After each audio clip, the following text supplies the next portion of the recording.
Hey everybody, it's Jason Blaha here, and today I want to chat with you guys a little bit about why getting more people under a barbell is the best thing we can do for our society from a health perspective. And I'm not saying it's the only thing. I'm not saying the other things don't matter. But this is something that was brought up last time I mentioned this and talked about strength training. I actually had a bunch of people come in and say, well, no, people need to lose weight. They need to eat less junk food. That would actually help more. I'm going to say that's a close second, right? I'm going to call that a close second, and there's going to be a number of reasons why. Number one, as much as you might like to believe that being at a really, really low body weight is ideal for long-term health, that's not true. There are health consequences to having too little muscle mass. There are health consequences to that. There are no health consequences to strength training. There are no health consequences to that. But I think what people forget when they start pushing the really light body weight, not necessarily true. Now, is obesity a major issue? Absolutely. But being thin does not give you the health benefits that weightlifting does. Okay? It does not give you the health benefits. On the other hand, people who lift weights offset a lot of the negative health markers of being obese. And I want people to understand that difference, because there's different types of obesity. There's metabolically healthy obesity still, which again, most health experts will tell you is probably temporary. Like, it's possible to be metabolically healthy and obese. Well, athletes tend to be no matter what, even if they're obese. Non-athletes, right? You can be metabolically healthy and be obese, and even morbidly obese for a certain period of time. Eventually, you're going to start seeing it catch up. But it might be quite a while. And it doesn't, when I say quite a while, I don't just mean a year or two. It can take a while. Okay. But outside of that, those health markers can be largely offset from the resistance training. Not entirely, not even maximally, but to a measurable extent. Because you can maintain the metabolically healthy component to it longer. You can offset some, and we need to make that clear. I do mean some, not all, of the negative health consequences. Well, do you guys see where I'm going with this? You can't offset the negative consequences of being sedentary by just staying at a lighter body weight. You can't do that. Number two, strength training, unless you intentionally bulk up, right? Unless you intentionally bulk up really fat, it's going to tend to make you lose weight over time anyways. In other words, if you have a morbidly obese person who's obese because they're used to eating X amount of calories every day, because that's how you get there, right? Calorie surplus. This is not disputed in the scientific world anymore, by the way, for those curious. We can argue that certain things will make you prone to the calorie surplus. That's true. Like hormones and stuff matter. Oh, absolutely. Hormones matter absolutely for appetite control, for energy out. But it is the caloric surplus itself that is the cause. We know this. This isn't debated. It's been supported extremely heavily in the scientific literature and looking at the metabolic ward and everything else. People who lift weights burn more calories. So if a person is obese because of eating a certain way, lifting weights will reduce the amount of obesity. More importantly, it will change the fat storage pattern. Right? They'll have less central adiposity. That's our biggest concern. What do we mean central? We don't mean necessarily around the waist. We mean inside the gut. Right? We don't mean someone who has just a little extra fat under the skin, which tends to be dispersed evenly. We're talking about the belly.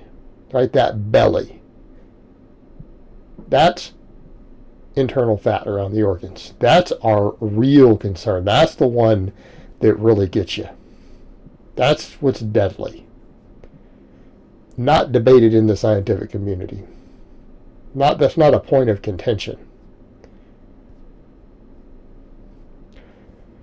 People who lift weights tend to be far more metabolically healthy. You're going to have less central adiposity,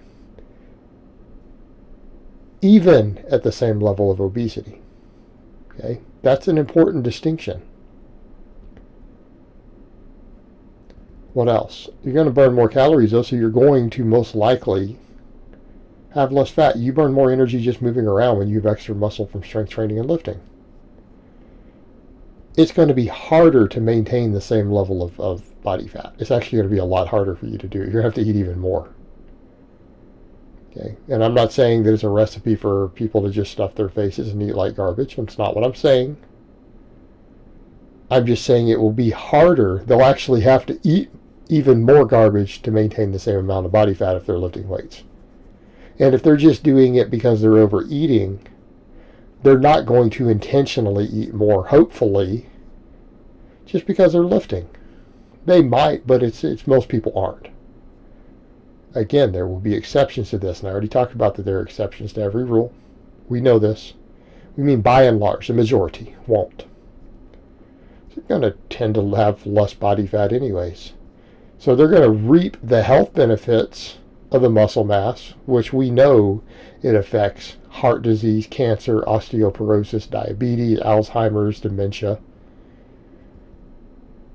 They're going to get a lot of those benefits still, while slightly reducing their body fat, particularly over the extended period of time, even with no changes in their diet. They're going to have less than if they ate the same way without training.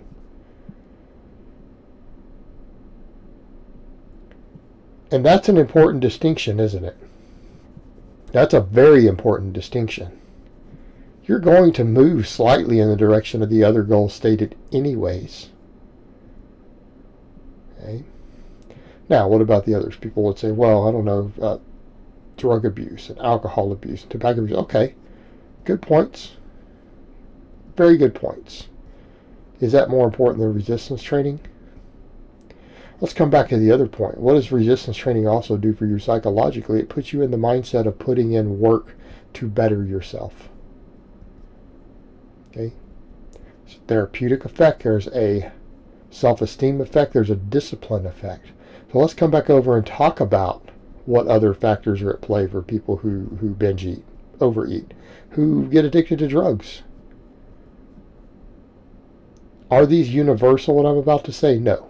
They're not universal. There are large numbers of exceptions. Very large numbers of exceptions. It's not just like 5%. It's a pretty big chunk. Don't have these issues, but a very, very, very large number do. Let's come back over. Binge eating, often trauma related, self-esteem related. Okay. If a person feels bad about themselves and they binge eat as a coping mechanism, maybe doing things that boost their self-esteem and their confidence, which we know weight training can imprint that psychologically on you, might make that a little bit easier for them to deal with. So if we create a lifestyle and a self-view through training and putting hard work into bettering yourself, and it boosts your self-esteem a little bit, gives you a therapeutic outlet, because lifting is therapeutic, be very therapeutic for a lot of people, gives you all of those things. Doesn't that have the potential to help with those? Is it a cure? No, it's not a cure for those things, but it helps. I can tell you right now, a person who suffers from binge eating and overeating due to low self-esteem or past trauma, anything they can do to help is good. They need all the help they can get. What else does it do? It teaches discipline. Come back over to that point again. What do we need to maintain dietary adherence? Well, discipline's very, very, very helpful for that, isn't it? It's very helpful. We create more discipline through strength training. Gives us another helpful psychological tool. Same thing with addictions. A lot of them are trauma related. Very trauma related. Is that always true? No, there are exceptions. We know there's a genetic component. There's a trauma component. There's absolutely a discipline component. There's a self-esteem component if you ever even try anything that's addictive to begin with.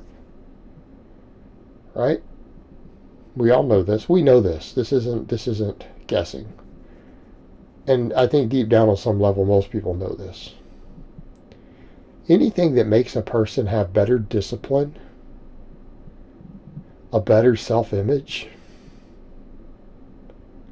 and programs them to start thinking about self-improvement is beneficial for dealing with addiction. Is it a cure? No. It's a beneficial tool. It's also a beneficial tool for dealing with obesity. People with emotional attachments to food that they can't shut off. Okay? These are helpful tools here. So not only do we have all the data on the direct measurable health benefits of just the weight training alone, the other things that people talk about and argue as to whether they're more important or not, the weight training itself is a useful tool set to help with those also. It's not a mutually exclusive thing. If we made it mutually exclusive, I think we could make the argument for it by itself versus the others. I think we could. But that's not what's going on. It can actually help with the other things. It's actually helpful. Well, doesn't that sound like a recipe for success? Let's do something that is arguably the best thing we could do, that gives us other tools to help us achieve the other things that are arguably just as important. Yeah, that sounds like a good recipe for success to me. Hopefully no reasonable person hears that and disagrees with that point. Again, use every tool in the toolbox to help us achieve the other things. That's how winning is done. Alright guys, but that's really all I have to say on that today. I hope it's been informative, and I will talk to you guys next time.